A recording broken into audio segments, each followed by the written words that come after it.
Hey, Podnutians. Welcome to Linux for the Rest of Us, episode 252.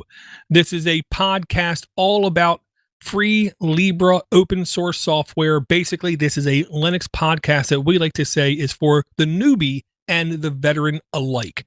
This podcast is brought to you by Andrew A.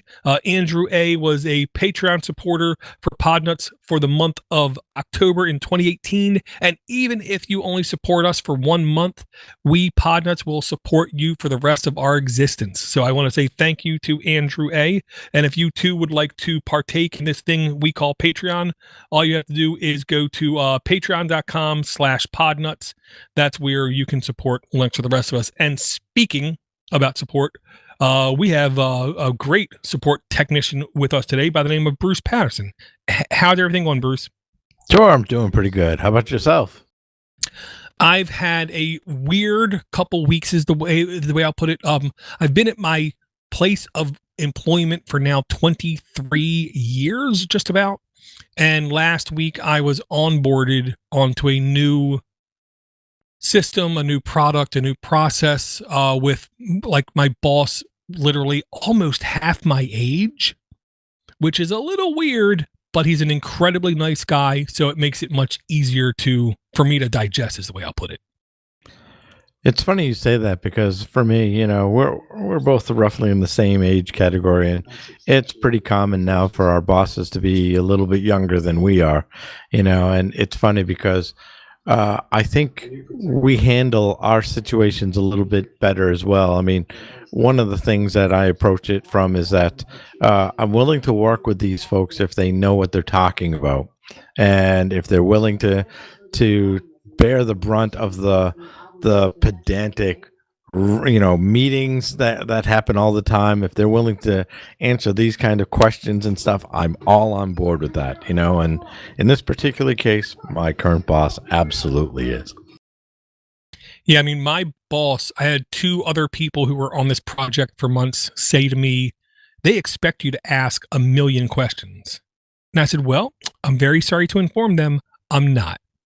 I'm going to try to figure everything out I can on my own, and also communicate with other permanent employees as a team, because I'm also here to support my actual permanent employees along with myself. So let's see if we can figure this out together as a team and then present it to this contractor boss, in air quotes, and see if we can figure out things without having to involve him, because the first thing he says every meeting is, I'm in meetings all day. Well, then I'm not sure you have time to answer all my questions. Now, what you just said there is actually something the Harvard Business Review backs up. The one where you get your team involved and working towards it together. Because the thing is that what makes a team even more solid is if everybody feels they have a stake in it. And what you just said is what exemplifies that. And it's funny because when I was a manager for a year, one of the things that I did was I actually went and found a copy of the Business Review, and I thought it was for CEOs and stuff like that, but they actually had a manager's corner, and it talked about best practices. And I have to tell you, that was some of the best management advice I had ever gotten. It was a lot more in tune with the workforce than I knew. Who knew the Business Review knew what they're talking about? Yeah, I will say I am a fan of, I know now two people who went through Harvard Law School, Harvard Business School kind of thing. And they tell me great tips. Like, if you're going to hire somebody who could take your job. Hire somebody better than you, which I think is fantastic advice. And I will put it like this.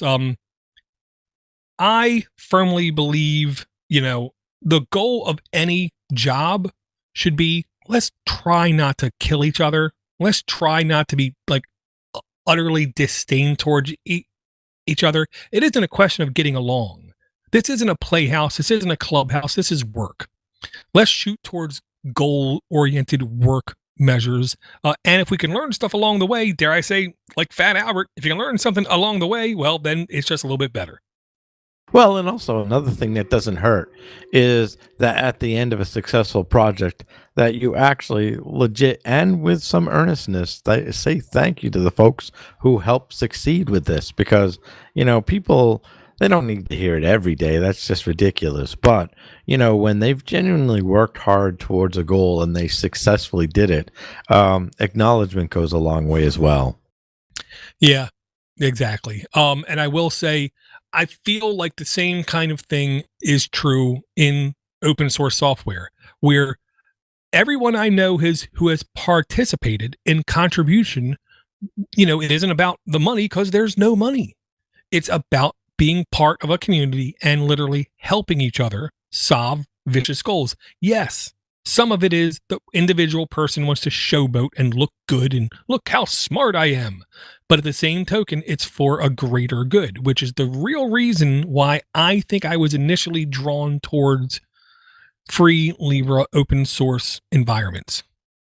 Now it's funny because as much as I'd like to segue into the Shuttleworth article, I'm going to hold off on that first because we also have viewer mail. And mail always should get the priority. I will say the number one priority will be anybody who sends us a message on Patreon, because just like politicians, we can be bought too. But we do have, I want to say it's 2 emails, and I believe they're both from the same person. Right. Alphonse actually had some interesting ones that actually segue into one of our discussions for a little bit later on as well. So I'll read them both. Hey, Door to Door Geek and Bruce, how are things going? I came here to ask your opinion on an article of the security expert, one of the guys who created Unix OS. Do you think that Linux is really a mess of insecurity like he says? There seems to be a pattern on new security people out there, Mac better than Linux, or just regard Linux as insecure. What are your thoughts? Before we get into that, before we jump into that with both feet, let me read the second one as well. So the second one is, while catching up on Linux for the rest of us in our last episode 250, you mentioned that there were some distros like using Herd like Mint, but you probably already knew that.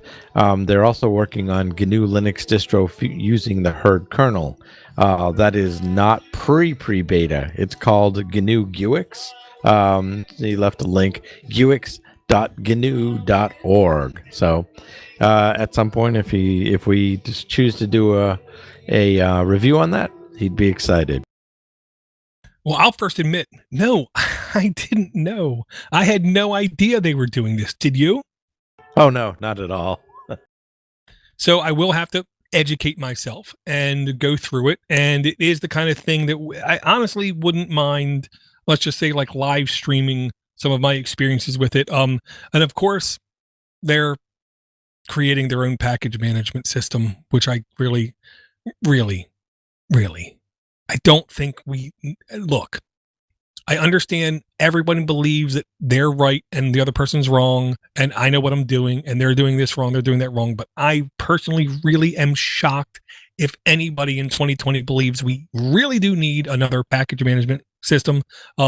After Ike created his package management systems, I thought that was it, and he figured most of this stuff out. But apparently, no, other people disagree.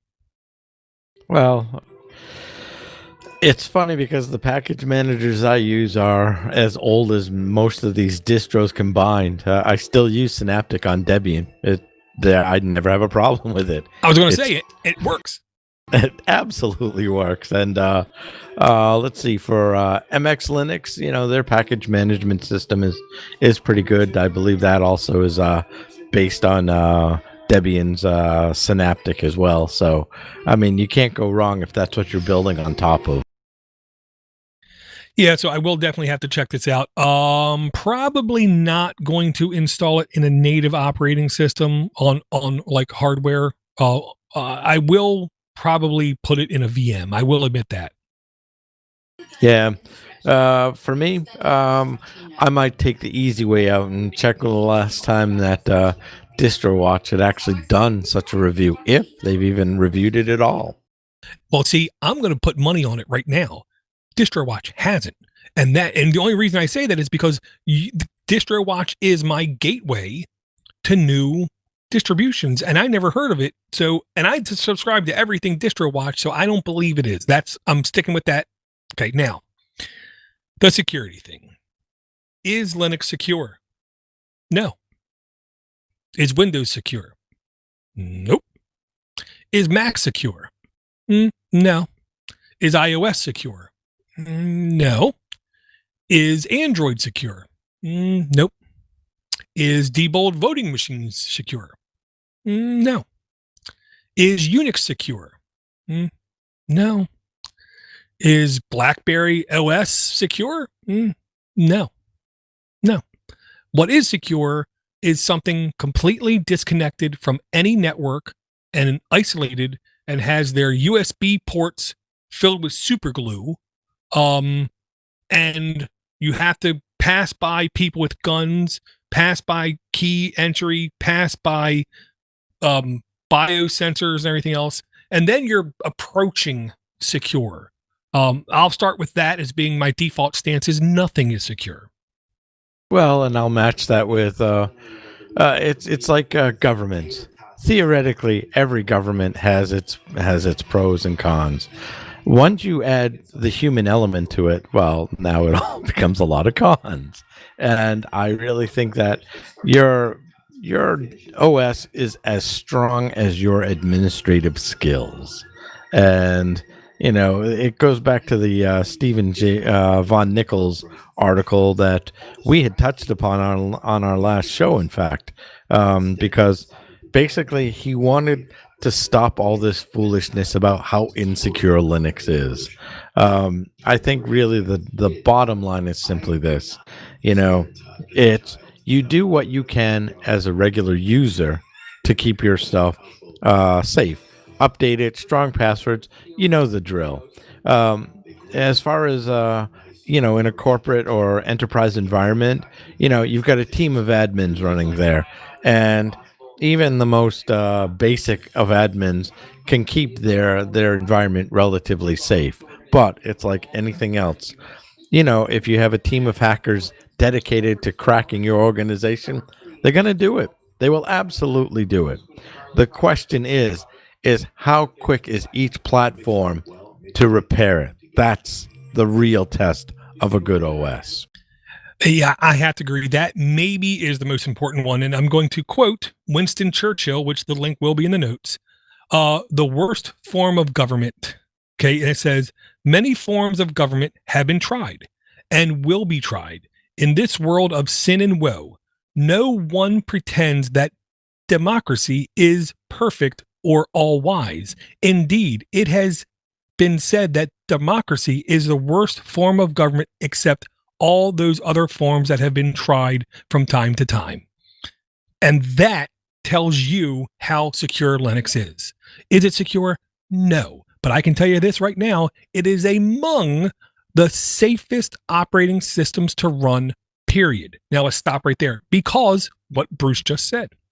The speed of updates, the speed of fixes that come to Linux is nearly breakneck speeds. Okay, number one, which means number two, when we do have flaws in the Linux ecosystem, servers, desktops, and everything else, 90% of the time, it's not the operating system itself. Instead, it's a PHP vulnerability or a WordPress vulnerability or an Apache struts vulnerability. It's not a Linux thing. Now, with that said, even those vulnerabilities exist 99% of the time when they're actively exploited, it's because a system administrator is not doing his due diligence and performing updates and upgrades in a timely manner. Okay, now, you can take everything I just said and apply the very same thing to Windows operating systems. A lot of exploits happen because it isn't the kernel of the OS, but it might be, let's say, Samba protocol, or it might be something like that. And yes, maybe if the administrator applied updates sooner, it would be better. But for instance, last month, there was a critical patch issued to Microsoft server operating systems that Microsoft was informed about over 12 months ago. I want to say it was 14 months ago. And they just got around, in air quotes, to patching it because they didn't feel it was actually necessary. So is Linux secure? No. But is it more secure than basically everything else on the planet? It can be with proper administration. Absolutely. Although, it's funny. The last vulnerability was the boot hole vulnerability. Yeah. Yeah, they need to. I think they need to come up with a little bit better names. Although that was what they were. That was a discussion a long time ago on one of the security podcasts. That's one of the reasons why a lot of the Linux stuff doesn't get big plays, because the naming of it isn't sexy enough for magazines or news articles to pick up. So this was, I think Heartbleed was actually probably the first successful naming of one of these vulnerabilities. Yeah, I will agree. It's one of those manipulative strategy kind of things. Calling your browser Conquer with a K basically ensures you're not going to get mass appeal, because when everyone hears the word conquer, they spell it with a C. And then when they try to find it, they can't find it because, it was bad SEO is the way I put it. Well, and again, it's not kitschy either. If by spelling something that's traditionally spelled with a C with a K, well, it's got other implications. We'll leave it at that. Thank you. I didn't want to say it. Now, quick distraction, quick side tangent. I normally use Mumble Murmur hosting from a place called Voice Command Center. Unbelievably cheap. Their uptime is fantastic. But I noticed yesterday that my Mumble server was not up, and it's what we use for Mini PC Show and Linux for the rest of us and the makers when we do it to record our audio and communicate back and forth. Well, the server was down. I then said to self, well, I'm going to stand up my own server. I got laptops, I got desktops, I have all kinds of different computers in my world, but I said, self, what is the simplest, easiest, quickest, hassle-free way I can stand up a Mumble server, or a Murmur server in my environment so me and Bruce can do a show, and hopefully Jonathan, but he wasn't too busy. And I settled on Diet Pi, which is a very functional, flexible operating system with a great N-curses interface. Sorry to the newbie, but it's basically like an old mainframe style interface where I can literally burn the SD card, put it in my Raspberry Pi, boot it up, and within 3 minutes, I had a Mumble server up and running with very little issue. And then when I'm done with doing that, I can literally power down the Raspberry Pi, pull the SD card out, put my other SD card in, and then I can once again play Super Mario Brothers 64. So when you're looking for a solution like Occam's razor kind of thing, always shoot for the simplest one that meets all your needs currently, and don't think about will I need this forever kind of thing. Well, for what it's worth, a couple of things I will note is that this is the clearest your camera has come into me for a little while, and actually everything is crisp today. So I don't know if it's just, I don't know, maybe psychosomatic, if you want to call it that, or what. But we have no lag, anything. It's actually coming really nice. Well, number one, this is a Sunday. We typically do it on a Saturday. This is a Sunday, so both the kids are already in bed, so they're not, playing Oculus VR and digesting gigs worth of YouTube. My wife was also tired, so she's already in bed. But also, I firmly believe, I know nothing about networking, but I do believe this. If you don't do anything on a network and then just do one thing, it's not really enough. If you keep your network moving and shaking by transmitting loads of data on it, I believe everything seems to run at least a little bit smoother. Well, and also I'm sure half of the nation is watching Seattle, who is now in the red zone. Well, nope, not anymore. Anyway, it's 17-14 New England, so we'll see what happens there. One thing I will say about NFL football is I am shocked at the amount of attention that the NFL gets in British Columbia news. I mean, they are all over it. They love Seattle. Oh, well, I think it's part of because what is it? The Kraken are coming to town. So I know it's not NFL, but we can get excited about yet another Seattle team. Yeah, and I will encourage everyone, if you literally just want to play around with a single board computer, it is really extremely difficult to get more simplistic, yet more functional than running Diet Pi, and it is I DIETPI. They support everything from Raspberry Pis, ASUS boards, Nano Pis, Odroid, Pine 64s, Rock Pis, Firefly, even virtual machines if you want to play with in a virtual machine. And few operating systems make setting up a solution as easy as this. It might not be something you want to put into production. That's your own call, but it's great for development and testing. Now, along those lines, I've got my own Raspberry Pi project. I was looking for an OS that would actually be like a jukebox, and ultimately I settled for OSMC. And so I have that installed and ready to go. The problem is that, as I had mentioned to Door before we went live, the power pack is sitting at work, so now I've got to order another one. So that'll take a couple of days, but when it's up and running, we'll get a full report on that as well, because I've been looking for a place to put my music for a while, and once it's on the Pi, then I can play it anywhere, whether it's at work, at home, someone else's house. I'm looking forward to it. Okay, I will say, looking at Diet Pi, they for single click solutions, it looks like they do have !MPD, which is a feature-rich web interface to play your music collection. I'm not sure they have that exact solution you're talking about, but if you just want to play, that's the best thing about these single board computers is on desktops and laptops and servers, you have to literally nuke and pave entire operating systems to get real experiences, where with the Pi, you literally just buy another SD card, shut it down, pull the SD card out, put a different SD card in, and you can experience whatever you want. And then when you want to go back to your original one, you just put the old SD card back in. Yeah, and also at this point, one of the reasons why I wanted to go with this solution is because my collection is easily larger than what Spotify has to offer or any of the other music services, because it's also all the music I want. So there's that as well. Yeah, I will say I downloaded all 29 days worth of my audio and I uploaded it to my Plex server because Google Play Music is going away and it's being overwritten by Google YouTube Music, which I don't really understand why, but hey, I don't have a PhD, so I don't know why.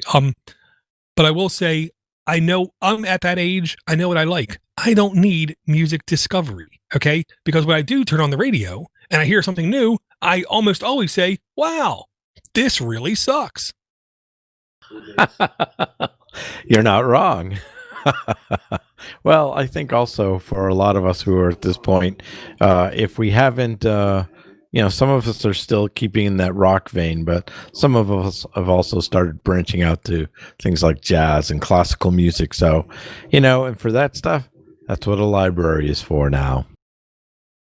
Yeah, I will say I went through like 80s pop rock, hip hop, classic hip hop from the 70s through 90 something. I've went through Zeppelin, Beatles, classic rock. I've went through like Hank Williams Sr. type folk music, because back then it wasn't called country. I went through a lot of different genres, and when I hit jazz, I literally stopped and said to myself, I don't think I'm doing quite enough drugs to really enjoy this media of music. So I paused my music exploration there. Yeah, no, I was fortunate enough to have a couple of roommates walk me through the best and the worst of it, and it also helps too when you have stories about some of these people. And maybe at another time we'll get down and talk about some of these artists. But yeah, that's where I went with it. Yeah, and I did see a picture in my Google Photos from like 3 years ago. Okay, if you remember Predator, there's the point in the movie where the two main characters, Carl Winslow, I don't know his name, I want to say Carl Winslow, and Arnold Schwarzenegger see each other and they cuss at each other. Hey, you, good to see you. And then they like handshake each other, but they're huge, muscular, bulbous arms. Okay. Well, that's now a meme generating thing. And at top, it says free stuff. And on one arm, it says Lennox, and on the other arm, it says jazz. So I think that it is the kind of thing that I should learn to enjoy. I do have a good friend, really good friend, who literally goes to New Orleans at least every 2 or 3 years just to witness jazz events. And he's the guy who I think could hold my hand through that process. Nice. I'll leave one story. There's a, piano player, and his name is Jelly Roll Morton, and well, for the adults in the group, Jelly Roll, of course, is a euphemism, and we won't go into detail about that euphemism. But I took a history of jazz class, and I'd asked the professor, isn't that a really racy name to have, especially at the turn of the century? Because this was during his heyday, during the 1910, 1920s. And anyway, apparently, what I didn't realize is that if you played piano and you were a male, you were considered gay. And he wasn't having any of that. So he wanted to make sure that it was over the top and that he enjoyed his women, hence the Jelly Roll Morton. I So did there not you know go. that. That's fascinating. So yeah, it's if you ever get a chance, any history of jazz class starts here in America, and it is absolutely entertaining. And if it isn't, then find another teacher because it's some of the most interesting aspects of music you'll ever hear. Well, almost a similar story, I would say, like a cousin of that story. I watched a documentary about the Smothers Brothers and how the first year of their television show, they were saying incredibly racy things. But because the ratings board were so old white men, they had no idea what they were hearing. So they just said, oh, yeah, that's fine. One of the skits on it was how to get rid of all the roaches in your house. And the person was like, well, you can just send them to me. And the stupid board said, well, yeah, that's fine. That's perfectly fine, not knowing. And it literally took them like over a year of doing these kinds of racy topics until they finally figured out, wait a minute, you can't say that on TV. And it's like, too late. We've already done over a season of this stuff. It's funny how time changes perception, and perception is reality. Oh, I'm going to have to find it because there was also something that cost them a couple of years of their television, and they wanted to prove a point in regards to one of their guests. I wish I could recall it because they were willing to stand by their convictions, even if it meant getting tossed off the air, which they were. They were tossed off for a year at the height of their career. And what made it even more surprising is that they were the number one rated show in America. So, yeah, in the end, they would prevail. But again, they lost a year, and who knows what they could have done with those kind of skits. Yeah, it was the guy who did the fake priest sketch. I can't remember his name. He's dead now, is what I'll say. He's dead now for many years. But they considered it to be so unbelievably taboo and so, like, they literally, the network threatened them saying you cannot have this guy back on, period. Because what he's doing is blasphemy. And you cannot do blasphemy on national television. This was when questioning the government was not considered acceptable, to where they were literally like questioning, why are our Americans going overseas and dying in Vietnam? And their show was not supposed to be a hit. their show was supposed to be on for like 3 months, and then they were going to be off the air because they were just a filler show. And from like the second or third episode, they were the #1 show in the nation. And yeah, they were, and look at them now. They seem unbelievably campy, but no, back then they were unbelievably controversial. Yep, and there's actually a 2002 documentary on that called "Smothered." Absolutely worth watching. So yeah, that's what I watched. Yep. One last note, and then we'll move on. There was also a really good movie about Motown. It was a documentary which starred Berry Gordy and Smokey Robinson, and it was the section dedicated to Marvin Gaye, and it's phenomenal. I mean, I knew he was an amazing musician, and I do have his CD, What's Going On. But when they dive into the details of it, you just realize how brilliant and how groundbreaking that album was, because Berry Gordy was against it entirely. It was too controversial. It dealt with subject matter that Motown wasn't pushing out at the time. And Marvin Gaye said, "Listen, I've got a brother in Vietnam. I'm absolutely sticking with this." And of course, like anything else, Gordy says in hindsight, that was the absolute correct move, which was to release it. Yeah, I mean, everything ebbs and flows, everything comes and goes, everything gets charged and then discharged, kind of thing. Marvin Gaye is one of those guys who, when I do listen to him and I have like peace and quiet around me and I listen to him, it literally is some of the most uplifting, great music I've ever listened to. Absolutely. So let's move on to controversy for a moment. So a couple of weeks ago, I was really upset about this. The more it started to bloom, let's say. So there was a feed in my newsreader about Torvalds, upsetting people at the Deb conference, and I thought, really, this is the first I'm hearing of it. So, I'm looking at it, and it was funny because I brought it up to Jesse Smith and say, "Jesse, what do you know about this?" And so he sent back and he goes, I thought that was an old article, and sure enough, it was an article from 2014, and I'm trying to understand, why would people start dredging this kind of garbage up that's literally 6 years old?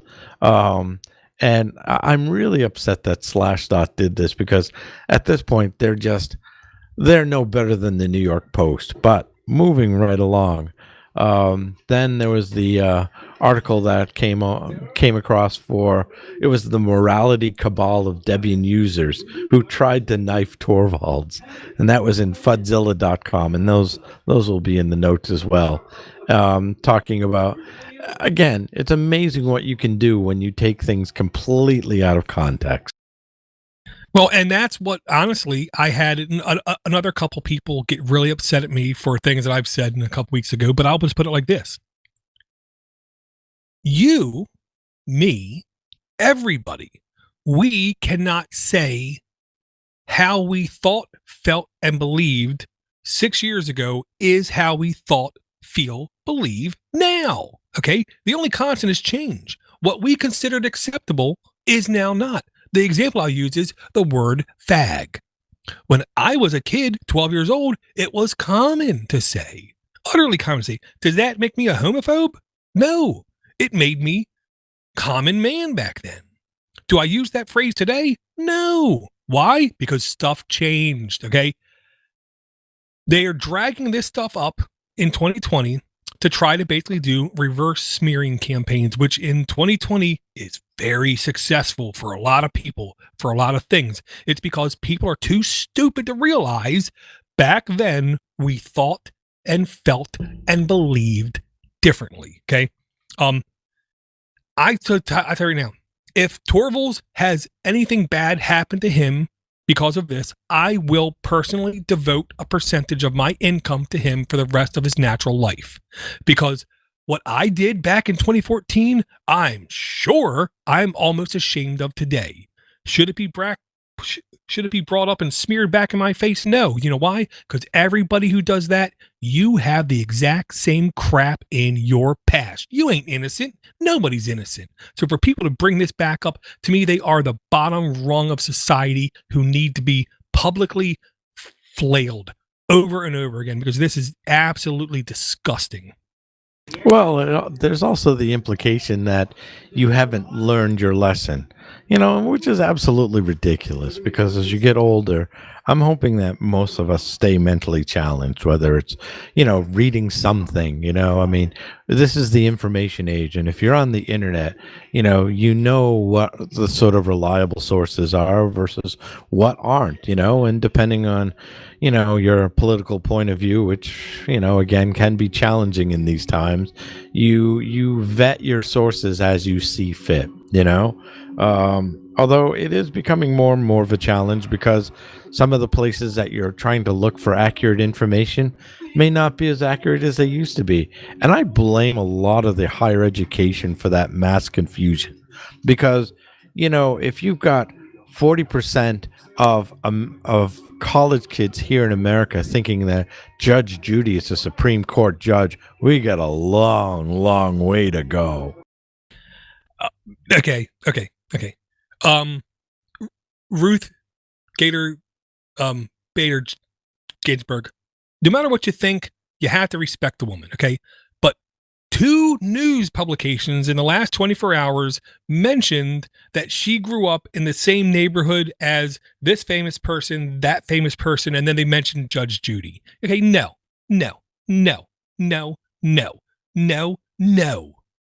A TV personality should never be mentioned at the same level as a Supreme Court justice, whether you like that person or not. The first thing that should be said about them is they are a Supreme Court justice, not a TV personality. It made me sick to my stomach when I heard that. Oh my God, 2 news outlets did that. Okay, now, I'll also put it like this. We have survivor bias. We have imposter syndrome. We have a lot of things going on in our head. Okay. What we need to worry about is right now. We should not care what somebody did in the past because of one thing that is true. We can never tell from a third person stance intent or inference. Okay. The example I use is every good manager or every good coach knows you have to poke and prod and drive each individual in a different way to get the most out of them. The perfect example is Tom Landry. Do I like him? No, not at all. Was he a fantastic coach? Maybe among the best ever because he knew how to get the best out of everybody. We don't know if Linus Torvalds is the greatest community manager that ever existed that knew how to poke and prod each individual segment and group. And sometimes to a third person onlooker, it would appear insulting or just maddeningly mean, when to the people he was talking to, they might expect that's how they get their drive and determination up. So for you to look at a third person and to say what he's doing is wrong is unbelievably pompous of you.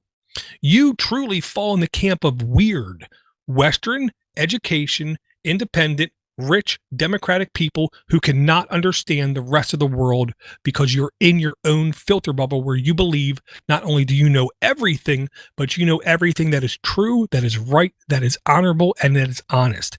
And you don't. Nobody does. I'm not going to add to that because, that's enough that needs to be said. You are correct, and we should move on. Well, and the only constant is change. This is one thing I want everyone to truly just sit down and understand. What I said yesterday, I might not agree with today because I am constantly evolving. Okay. Do I think Linus is a jerk? Very well, possibly. Do I think he's important to software development? I'm pretty sure. Yeah. Do I think he's literally important to the future of free and open source software? Very possibly. Do I think he's a perfect person? Nope. Do I expect a perfect person? Nope. My kids, I drive into their skulls. There is no such thing as perfect. There is no such thing as fair. And good kids get good stuff. Those are the three things I literally drill into my kids with literally never ending like antagonism, just drive it into them.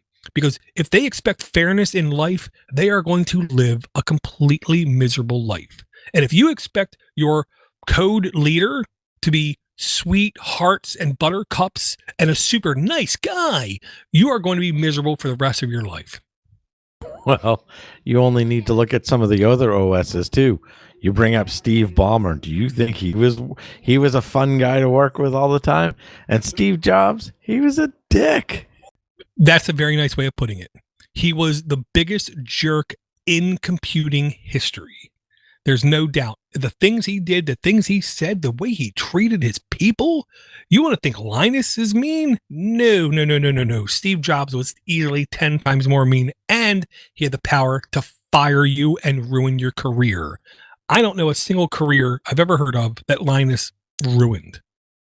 No, in fact, if anything, it'd be great to see down the road what people like John Corbin, one of the kernel developers, or Matthew Garrett, or Ted Cho, those people.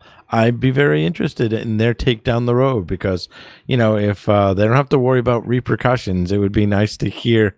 Is it inside dirt? Oh, absolutely. But I mean, there's got to be a reason that keeps them there too, because let's face it, I know that after a certain amount of time that would wear thin on me, so it can't be all that long, because these gentlemen have been on board for quite some time. Yeah, I mean, I truly believe that everybody involved with the Linux operating system or any given distribution for any length of time understands there's no such thing as perfection. Everybody has warts. Okay. The only question is are you as an individual mature enough to put up with the warts? Okay. I married my wife knowing she's not perfect, but I knew she was smarter than me. I trust her and I value her judgment on a lot of things. But when she starts talking about, like politics, do I think, my wife is smarter than me, so she must be right? I think, no. She has her own biases, and let's just work through this. And I just turn to her and say, hey, hon, how about them Cowboys? And then she understands, let's change the topic. Oh, that's nice. Actually, that's a great way of doing it. And it keeps peace in the family.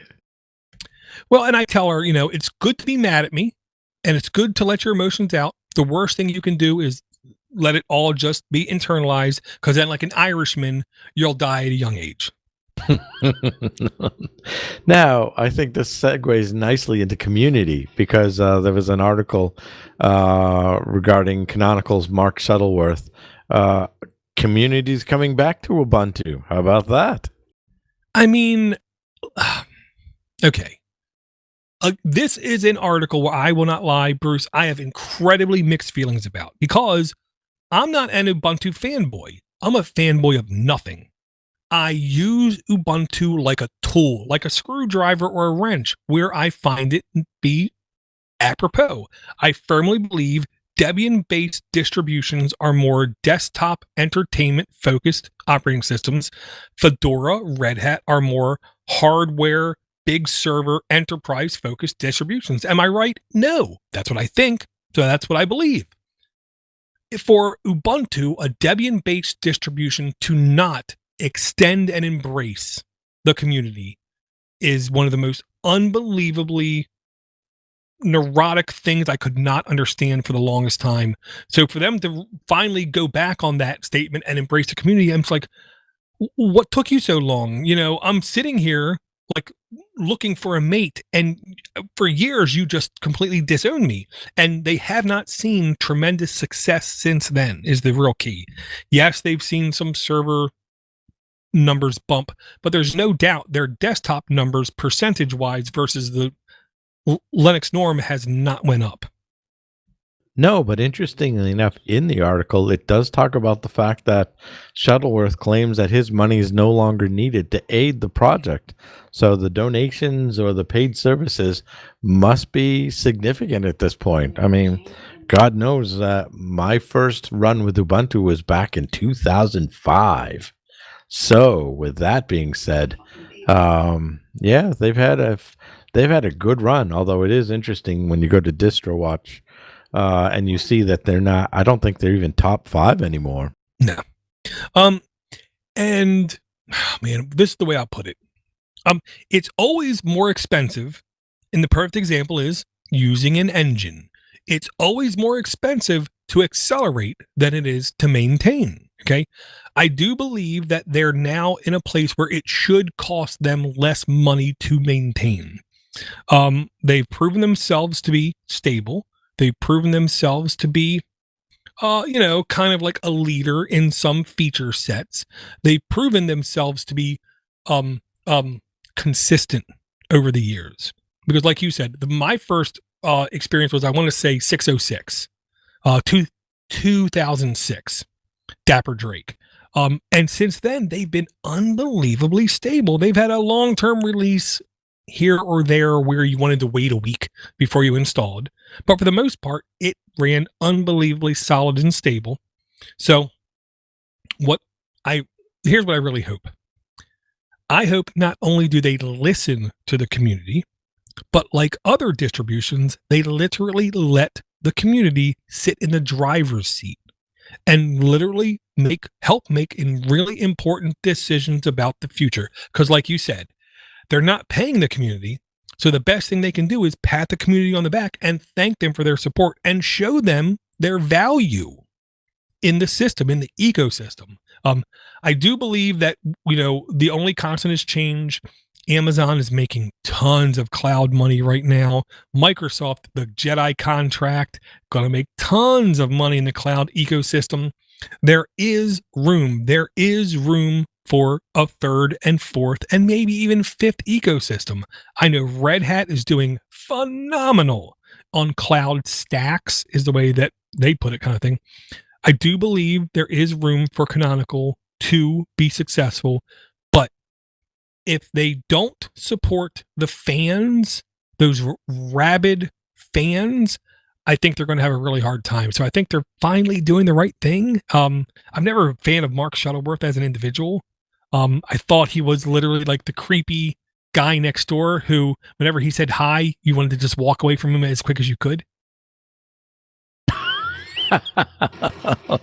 Well, he even admits in the article that, he had essentially left that up to his boy John O'Bacon for the longest time. And then, like anything else, after he had left, that was pretty much the end of it. I guess a developer is going to step up and take over the role, which is good. I do want to make a quick side note, though. Looking at the DistroWatch top 10 distributions, actually, let's go to top 5. Number 1 this week is MX Linux. Number 2 is Manjaro. Number 3 is Mint. Number 4 is Ubuntu. And number 5 is Debian. 4 out of the 5 distros there are all tied to the one that's at number 5. Yeah, and thing is, I truly believe there will be in air quotes, day of reckoning, where Debian finally decides we're tired of everyone getting popular off of us, and we're going to start now to literally dictate back to you people, to which everyone then's going to have to play catch up. But I will put it like this.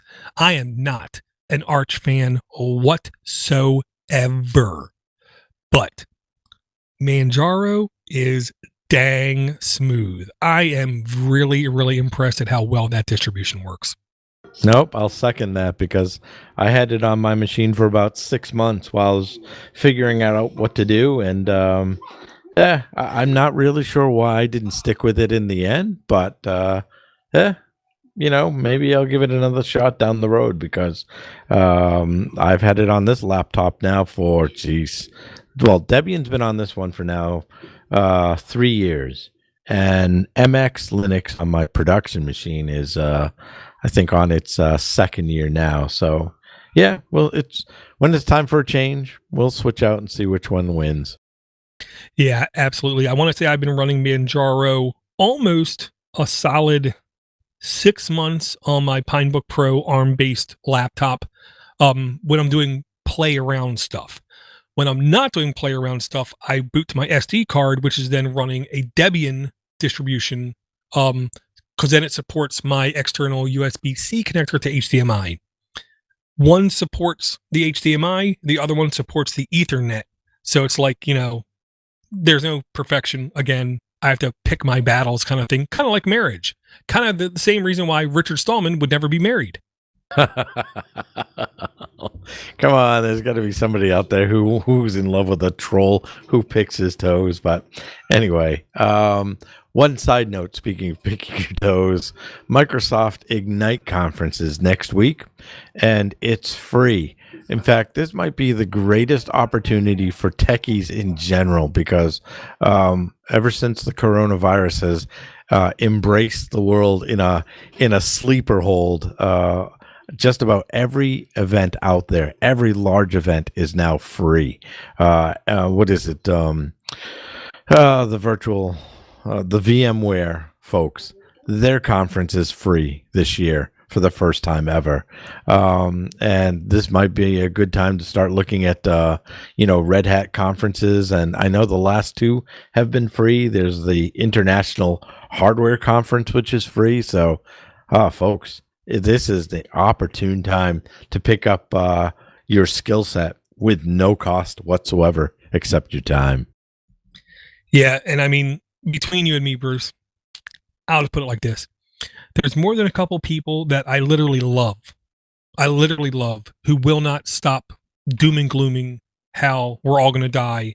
This is the worst thing that's ever happened to them kind of thing. And I try to explain to them, if you just sit down and take a look, when one door closes, it's reality, another door opens. Okay. If you do not take advantage of now what is open to you, it is your own fault. If you're going to sit there and say, everybody hates me, nobody likes me, might as well eat a can of worms. Well, then, yes, you're going to be miserable. The amount of free education out there every single year has been just increasing exponentially. And now because of the COVID, you have insane amount of places spewing information, spewing education, begging you, please look at me, please, please, please. If you as an individual are getting paid low money and you do not see a pay increase in the next 12 months, I am very sorry to say it like this. It is your own damn fault. There is literally hundreds of hours of edX, Coursera, and other kinds of college level education out there. They're just literally throwing it at your face. And instead, you're avoiding it and you're too busy staring at TikTok or Netflix or something else, just spewing pointless information. I have no problem in saying it like this. Every year of my life, I've been learning more information. Here's the perfect example I'll use. In college, when you exit college, the speech is called a commencement speech. If you know the origin of the word, it's not the end, it's the beginning. School and institutions are supposed to teach you how to learn, not what to learn. Again, they're supposed to teach you how to learn. So for the rest of your life, you can go on learning more information. And if you do not take this time when it's politically incorrect to go outside a lot, and you're supposed to be in your house a lot because of everything going on, if you don't take that opportunity to educate yourself a little bit more, you have to blame yourself, not a virus, not a politician, not anything else in the world. Okay. If you want to blame a politician for other things, I understand, but don't blame them for your own shortcomings. Well, and on that note, what's interesting is that in 8 short hours and $50, you can get a certificate at Coursera, and it can be just about on anything, any avenue of IT you want to travel down. Certainly worth the price.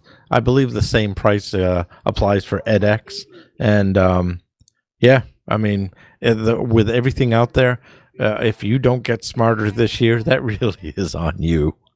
Well, to me, when I was young, stuttered horrendously. I had horrible speech disfluency, and people would literally look down upon me. Like, it must be so hard. And I tried to explain to the people I loved, no, actually, it enables me to quicker decide who's a jerk. Who do I not want to talk to for the rest of my life? There's advantages to everything. Even if you can't say 3 words without going, there's an advantage to it, okay? I personally believe this year I've literally learned more than I've learned in the rest of my life because I've been afforded the opportunity to put myself deep into topics, whether it be cognitive biases, whether it be the science of happiness, whether it be listening to the top epidemiologist talking about normal coronaviruses and the things you have to worry about, the things you have to be concerned about, the things you don't have to worry about, the things you don't have to be concerned about. And it's only because I decided I'm not going to listen to headlines. I'm not going to listen to friends who have the best of intent. They have the best of intent. They have the best of intent. But I'm not going to listen to friends. I'm not only going to listen to experts. I'm going to listen to everybody and just derive my own thing. And if you need more money, I'm going to tell you right now, there's plenty of free Linux classes out there. There's plenty of free security classes out there. If you want to know how to make quick money, just learn Python. If you want to learn how to make good money for the next 5 to 10 years, learn Linux. If you want to guaranteed retire early, go into security. And trust me, hear me now, believe me later. You have the ability, anybody out there, to do anything you want to do in 2020. And if there's little things stopping you, like you can't afford X, Y, or Z, and you just need something to get over the hump, just send me an email, doorgeek@gmail.com. I'll give you hardware. I'll give you software. I'll give you services. I'll give you money. I don't know any other podcast out there that says that, because my whole goal is not to make myself better, not to get 200,000 downloads. My goal is to contribute to a community where we all get better. A rising tide does indeed raise all ships. Well, and that basically says that at this point, you're willing to be an agent of change, as they say.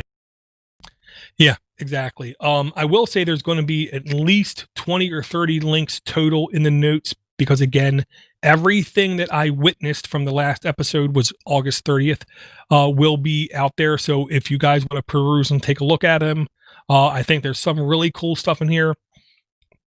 There's all kinds of things in there because Linux is the most dynamic, ever-changing operating system I think that's ever existed. But there's one link I got to bring in here, Bruce, and because it blew my mind, and I did not give it to you before. So while I'm talking, I'm going to give it to you in that interface. I'm going to come over here, give it to you in this interface. I'm going to go over there, put it in the YouTube chat. And if you want to join us in the YouTube chat, well, follow us on YouTube, and it'll be much easier. This blew my mind. And when I say blew my mind, Bruce, this is the kind of thing that is not supposed to happen, okay? It's literally like I entered a new universe. The long and the short of it is, MS Office online server document editor is available in Nextcloud, okay? With today's release of the Office Online integration app, enterprises can use self-hosted Microsoft online server to view, edit documents from within Nextcloud. This enables companies to operate an Office environment on a private, secure server with a familiar user interface. This blew my mind, Bruce. You can now literally host your own instance of cloud-based Microsoft Office and literally cut off every communication back to every Microsoft server, and the damn thing will still work. If this is not a true, like, buoy in the water, a flag post, like, changing of ideals in Microsoft, I don't know what is. No, and we've been talking about them more and more over the last several shows. I think particularly because they seem to have gained something that I feel that Linux communities have lost. And that's one of collaboration and figuring out how to get these collaborative tools out there where everybody is using them.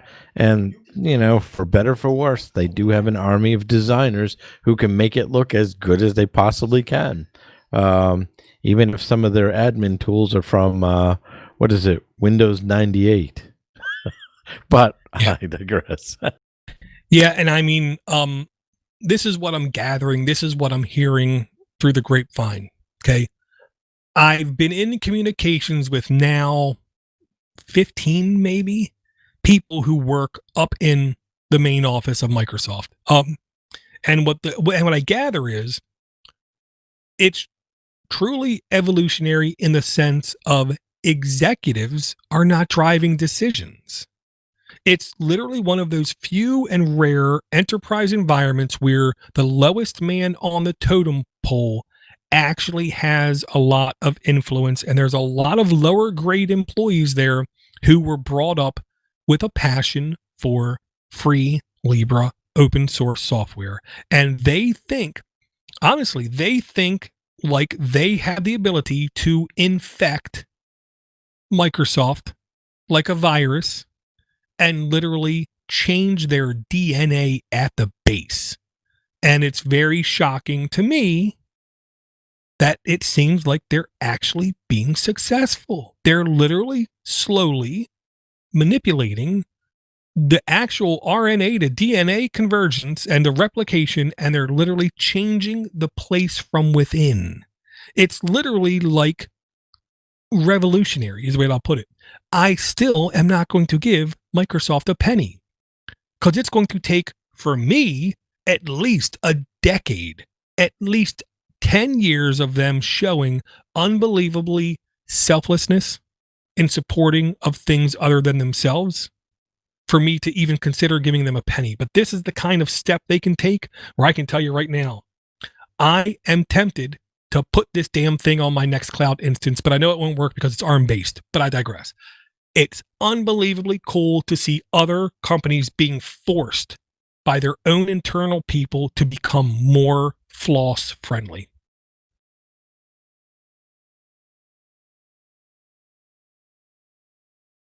You've got me. I'm speechless on that. Well, I mean, I don't know who could have seen this coming. The like 4 or 5 people I directly, purposely like pointed this at them and said, "Look at this." They all said the same thing. Who in the hell saw this coming? Not me. No, and again, for better for worse, it just seems like some aspects of Microsoft. I know that there was um, a lot of questions when they were hiring their new CEO to take over the show, and I'm spacing on his name right now. Is it Nardella? Um, it Sadia Yes, yes. something. So anyway, but it seems like he can't make a bad move with Microsoft now. I mean, whether it's embracing the Linux community, which again, on the surface, it seems like that they're making all the right steps. They're donating to the Linux Foundation, which I don't think much of, and they're playing nice. Let's put this way. They're relaxing some of the things that used to be flashpoints for the Linux community, particularly the MP3 technology. Boy, that was such much noise about nothing. But again, it's those are things that are in the past. So I don't know. Maybe it is really worth looking towards the future with a lot of hope and see where it takes you. Right. I'll be right back.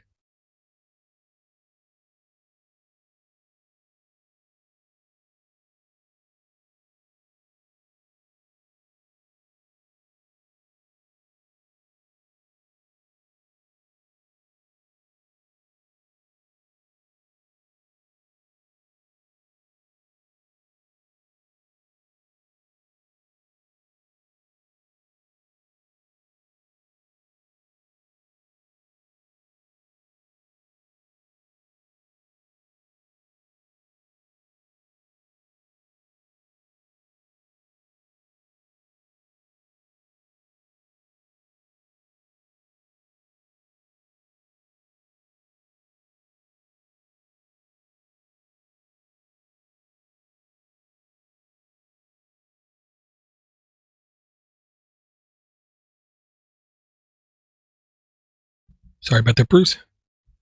No, we're good. Yeah, and like the two examples I'll now use, because now I have more than one example, is like back in the day, Flash was everywhere. Java was everywhere. I mean, you couldn't get away from it. Now in 2020, VS Code is everywhere. VS Consortium is the one I use. It has all the binary blobs stripped out of it. It is unbelievably polished. Every developer I've spoken to, doesn't matter if they're doing Java development, web development, UX development, PHP development, whether they're doing Windows PowerShell development, everybody on the face of the planet seems to be using VS Code, and it's completely free. It's not completely open source, but it has binary blobs in it, blah, blah, blah, blah, blah. But it is unbelievably powerful and easy to use. And now with this Office thing is another example I'm going to use to how this company, it's literally like they're evolving is the way that I'll put it.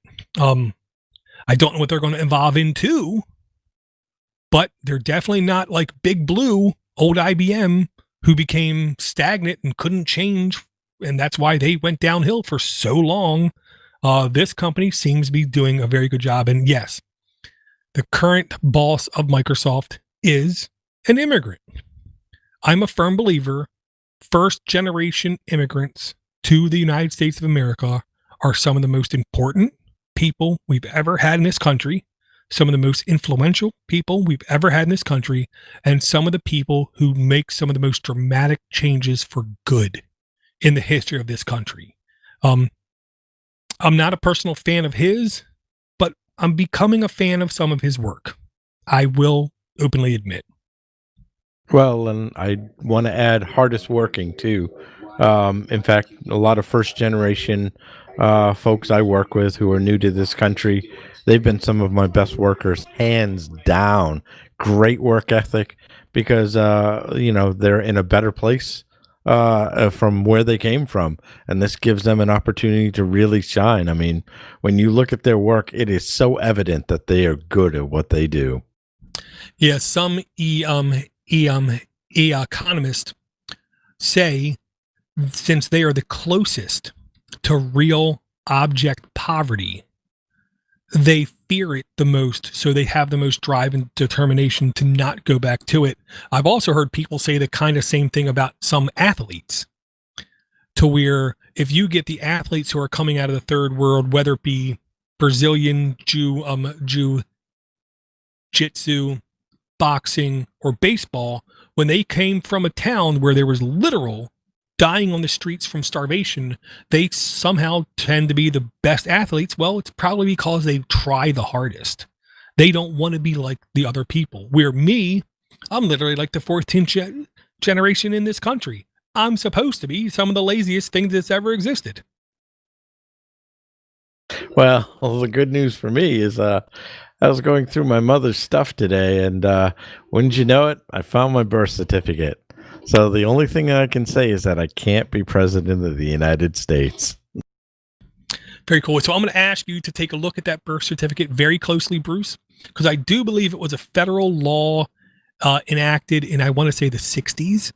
And I've had multiple discussions about this only because in my 9-to-5 job, we're now doing birth certificate stuff. But I try to explain to the people 99% of the birth certificates you see are not birth certificates. They actually say birth registration beneath them. A birth certificate by law, I believe, can only be issued within the first 48 hours of the birth. After that, what you get is a birth registration. It does say birth certificate on it, but it also says birth registration, which is an after the fact kind of document. I think I'm a little bit of an exception here because I was born outside of this country. So I've got my birth certificate here. Very cool. And on top of that, it actually has it in giant letters. That is huge. Just to make sure that I don't go stealing any cars or anything like that, they've got my footprints. Nice. So there you go. The best I can be is vice president. Um, that there's a really low bar for that. I'm just going to say that, Bruce. I will say my driver's license is now 5 months expired in air quotes, but because we're still under a state of emergency, it's not expired. And my wife keeps asking me to make an appointment to go in and get my license, and I keep saying no, I'm not, because I'm not expired, and I don't want to be in any building I don't have to be in. Now, do you guys have online registration for that? Long and short of it is yes, but no, because we like money. So we are one of the first states to try to be 100% real ID compliant, which is when you have the ID that supposedly can also act as a light level passport. And my license was before we were real ID compliant. So I have to go in, I have to supply a birth certificate and blah, blah, blah, blah, blah, in order to get that special ID card, which I will say, the thing I did learn about the ID card is for me to have a device in my house to produce a like item, like truly authentic like item, easily will cost me over $7 million. Well, I do know, like you said, the next time I'm called in, after this one expires in 2025, I actually have to go in with this birth certificate. So there we go. Yeah, and I mean, and there was an old thing, and we're getting off tangent, but I don't care. There was an old thing, like back in the day, people didn't want to pay taxes because it meant the government could more carefully track you. That was really one of the biggest reasons why we didn't want to pay taxes back in the day. Then we didn't want a social security card because it was like we were stamped, like the old adage of you're getting stamped on the arm by an official government number to make you now trackable and traceable and followable. That was when we as a community cared about privacy.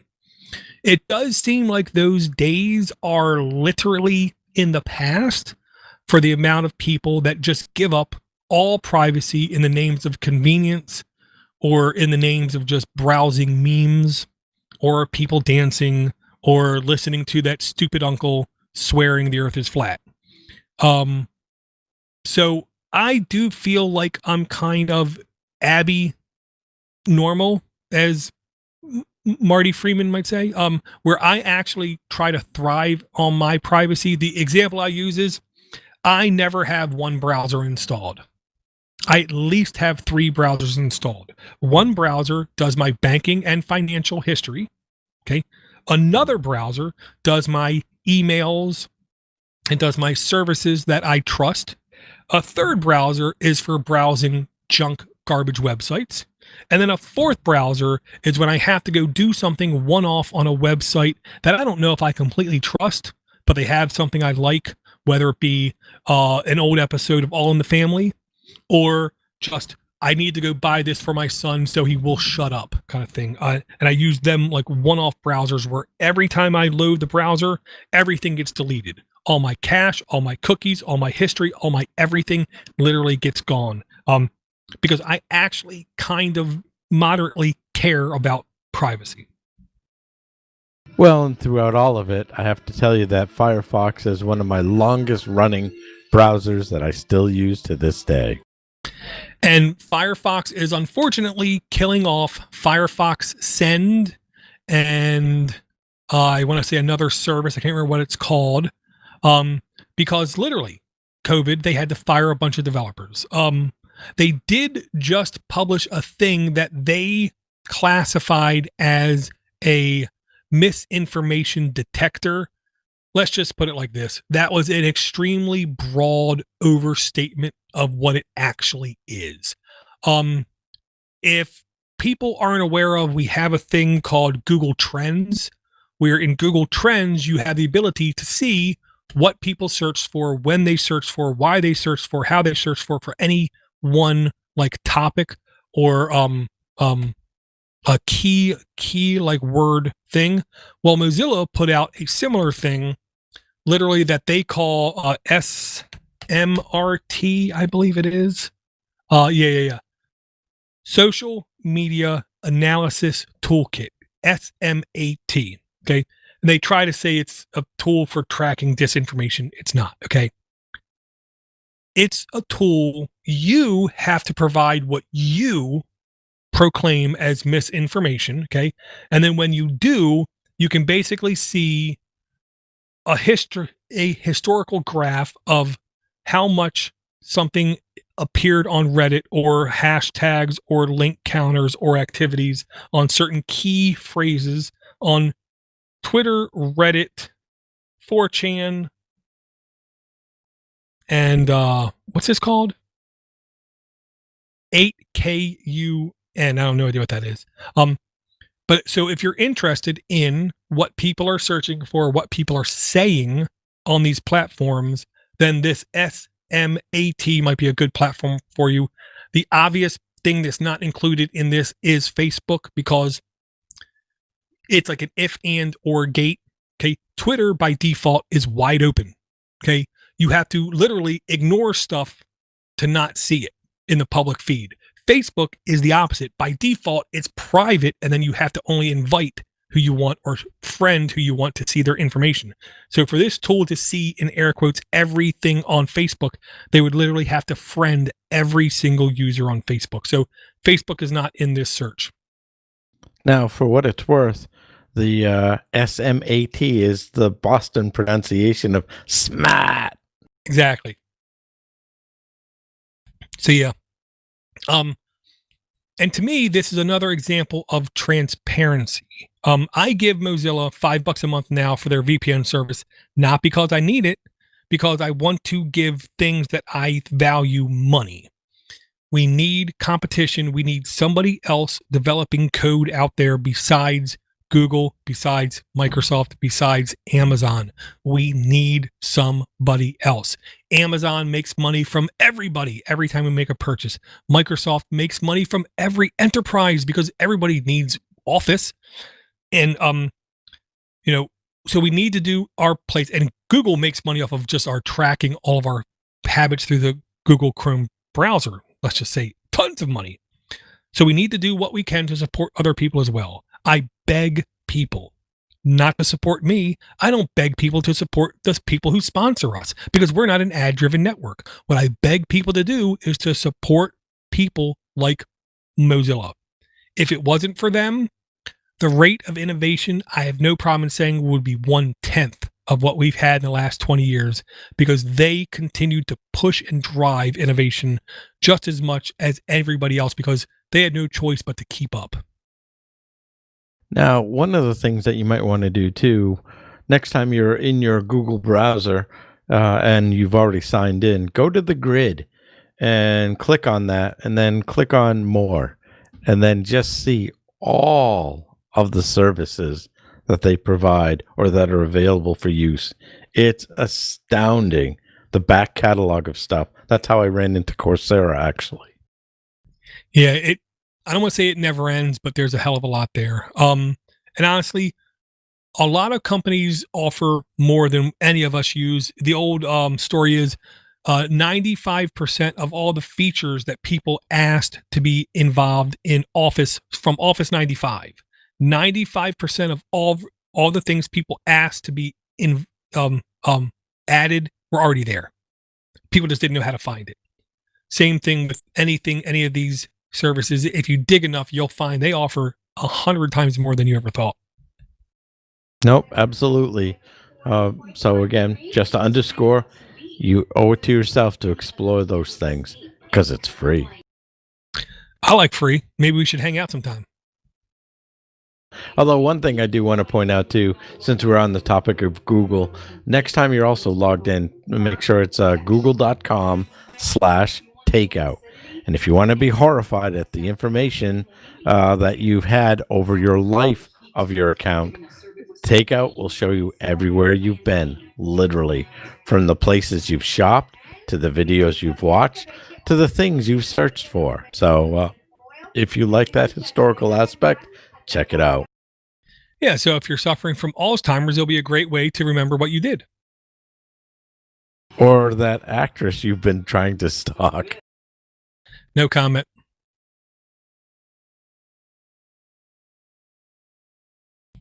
All right, Bruce. I think we did a good episode here. I want to first and foremost publicly thank you for your support in DistroWatch.